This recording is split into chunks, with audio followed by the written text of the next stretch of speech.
ആഘോഷങ്ങൾ ഏതുമാകട്ടെ BM super വാലിയോടൊപ്പം. മാത്രമല്ല, സ്കൂൾ തുറക്കുന്ന സീസണായാലും മറ്റ് ഏത് വീട്ടാവശ്യങ്ങൾക്കും BM സൂപ്പർ വാല്യൂവിൽ നിന്നും ഈ സ്കീമിലൂടെ പർച്ചേസ് ചെയ്യാം. BM സൂപ്പർ വാല്യൂ അവതരിപ്പിക്കുന്നു സ്പെഷ്യൽ ആഘോഷ പദ്ധതി. 250 രൂപ നിങ്ങൾക്ക് മാറ്റിവെക്കാനുണ്ടോ? എങ്കിൽ നിങ്ങൾ ചെയ്യേണ്ടത് ഇത്രമാത്രം: ആഴ്ചയിൽ 250 രൂപ വെച്ച് ഈ പദ്ധതിയിലേക്ക് അടയ്ക്കുക. അതിനൊപ്പം BM സൂപ്പർ വാല്യൂ നിങ്ങൾക്ക് തരുന്ന അടിപൊളി 1000 രൂപയുടെ ബോണസും. അതായത് നിങ്ങൾ അടച്ചത് 12,000 രൂപ, ബോണസ് അടക്കം കിട്ടുന്നത് 13,000 രൂപ. ഈ 13,000 രൂപയ്ക്ക് നിങ്ങൾക്ക് ഇഷ്ടമുള്ള സാധനങ്ങൾ അങ്ങ് സ്വന്തമാക്കാം.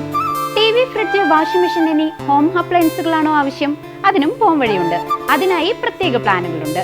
ഓണത്തിന് പുതിയ ഫാഷൻ ട്രെൻഡി വസ്ത്രങ്ങൾ വാങ്ങാനുള്ള പ്രത്യേക പ്ലാനുകളും BM സൂപ്പർ വാല്യൂ നിങ്ങൾക്ക് മുന്നിലെത്തിക്കുന്നു. ആകർഷകമായ ഈ പ്ലാനുകളെ കുറിച്ച് അറിയുവാനും ഈ പദ്ധതിയിൽ അംഗമാകാനും ഇപ്പോൾ തന്നെ സൂപ്പർ വാല്യൂവുമായി ബന്ധപ്പെടുക. മുള്ളൂർക്കരയിൽ നാരായണ മേനോന്റെ വീട്ടുമുറ്റത്ത് രുദ്രാക്ഷം കായ്ച്ചു. 8 വർഷത്തെ നിരന്തര പരിചരണത്തിനൊടുവിൽ ഹിമാലയൻ സാന്നിധ്യമായ മരങ്ങൾ സമൃദ്ധമായ വിളവ് നൽകി നാട്ടുകാർക്കും വിസ്മയമായി മാറി. മുള്ളൂർക്കര ഗവൺമെന്റ് ഹയർ സെക്കൻഡറി സ്കൂളിന് സമീപം താമസിക്കുന്ന പാതിരിക്കുന്നത്ത് വീട്ടിൽ നിർമാല്യം നാരായണ മേനോന്റെ വീട്ടുമുറ്റത്ത് ഭക്തിയും ശാസ്ത്ര കൗതുകവും ഒരുപോലെ ഉണർത്തി 2 രുദ്രാക്ഷ മരങ്ങൾ സമൃദ്ധമായി കായ്ച്ചു നിൽക്കുന്നു. സാധാരണയായി ഹിമാലയൻ താഴ്വരകളിലും നേപ്പാളിലും കാണപ്പെടുന്ന അതേ ഇനത്തിൽപ്പെട്ട രുദ്രാക്ഷ മരങ്ങൾ തന്നെയാണ് കേരളത്തിലെ കാലാവസ്ഥയിലും ഇത്രയേറെ വിളവ് നൽകിയിരിക്കുന്നത്.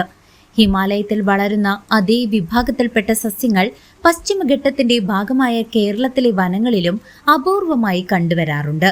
എങ്കിലും നാട്ടിൽ വീട്ടുമുറ്റങ്ങളിൽ ഇവ വളർന്ന് കായ്ക്കുന്നത് അത്ര സാധാരണയല്ല. 8 വർഷങ്ങൾക്ക് മുൻപ് വയനാട്ടിലെ ബന്ധുവീട്ടിൽ നിന്നും കൊണ്ടുവന്ന 2 തൈകളാണ് ഇന്ന് പടർന്നു പന്തലിച്ച് കായ്ച്ചു നിൽക്കുന്നത്. നാരായണ മേനോനും ഭാര്യ നിർമ്മലയും സ്വന്തം മക്കളെ പോലെ പരിചരിച്ച മരങ്ങൾ 5-ാം വർഷം മുതൽ കായ്ച്ചു തുടങ്ങിയെങ്കിലും ഇത്തവണയാണ് റെക്കോർഡ് വിളവ് ലഭിച്ചത്. നീല നിറത്തിലുള്ള പുറന്തോട് മാറ്റി വൃത്തിയാക്കിയെടുക്കുന്ന രുദ്രാക്ഷങ്ങൾ ഇപ്പോൾ ഇവർ നല്ലെണ്ണയിൽ സൂക്ഷിച്ചു വരികയാണ്. ഐശ്വര്യത്തിന്റെയും ഭക്തിയുടെയും പ്രതീകമായ ഈ രുദ്രാക്ഷ കായകൾ തേടി നിരവധി പേരാണിപ്പോൾ ഈ വീട്ടിലെത്തുന്നത്.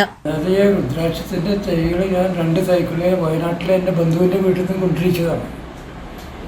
അപ്പോൾ പിന്നെ പിടിക്കില്ലെന്ന് ഉറപ്പുണ്ടായിരുന്നില്ല. എന്നാലും വെച്ച് ട്രയൽ ചെയ്തു. പിന്നെ അത് ഭംഗിയായിട്ട് വളരാൻ തുടങ്ങി. 5 കൊല്ലം കഴിഞ്ഞപ്പോൾ അത് പൂത്തു. കായ്ച്ചുകാർ 8-10 കായ കിട്ടി ആ കൊല്ലം. 2ാമത്തെ കൊല്ലത്തിൽ അതിനോട്ട് കൂടുതൽ കിട്ടി. ഇതിപ്പോൾ 3ാമത്തെ കൊല്ലമാണ്. 250-300 ബീഡ്സ് ഉണ്ട്. അപ്പോൾ അത് നമ്മുടെ നാട്ടിലുണ്ടാവുമെന്ന് ഉറപ്പായിരുന്നു. നമ്മൾ കേട്ടിട്ടുണ്ട് നേപ്പാളിലേ ഉണ്ടാവുള്ളൂ, അല്ലെങ്കിൽ ഹരിദ്വാറിലേ ഉണ്ടാവുള്ളൂ എന്നൊക്കെ പറിച്ചിട്ടുണ്ട്. ഇപ്പോൾ കേരളത്തിലും മുള്ളൂർക്കരയിലും ഉണ്ടാവുന്നുണ്ട് എന്നുള്ളത് ഉറപ്പായി. അല്ല, ഇതിന് പരിപാടിയൊന്നുമില്ല. വീട്ടിലേക്ക് സൂക്ഷിച്ച് വയ്ക്കാൻ ആർക്കെങ്കിലും ആവശ്യമുണ്ടെങ്കിൽ കൊടുക്കും. അല്ലാതെ ആൾക്കാരങ്ങനെ പറയുന്നുണ്ട്, നല്ല ഭൂമിയില്ലാതെ മാത്രമേ പിടിക്കുള്ളൂ എന്നൊക്കെ പറയുന്നുണ്ട്. ഓരോരുത്തർ അവരുടെ അഭിപ്രായം പറയുന്നുണ്ട്. ചാണകപ്പൊടി ഇടും മഴക്കാലത്ത്, വേറെ ഒന്നുമില്ല. പിന്നെ വേനൽക്കാലത്ത് വെള്ളം ഒഴിച്ചിട്ട് മരം ഉണങ്ങാൻ്റെ ഭംഗിയായിട്ട് സൂക്ഷിക്കാൻ നോക്കും. അത്രയും. തങ്ങളെ തേടിയെത്തുന്ന സുഹൃത്തുക്കൾക്കും നാട്ടുകാർക്കും സമീപത്തെ ക്ഷേത്രങ്ങൾക്കും മേനോൻ ഇവ സൗജന്യമായി നൽകുന്നുണ്ട്. മുംബൈയിൽ നിന്നും ഔദ്യോഗിക ജീവിതം കഴിഞ്ഞ് വിശ്രമ ജീവിതം നയിക്കുന്ന നാരായണ മേനോൻ പരിമിതമായ സ്ഥലത്തും ഔഷധ സസ്യങ്ങളും ഫലവൃക്ഷങ്ങളും നട്ടുപിടിപ്പിച്ച് മാതൃകയാവുകയാണ്.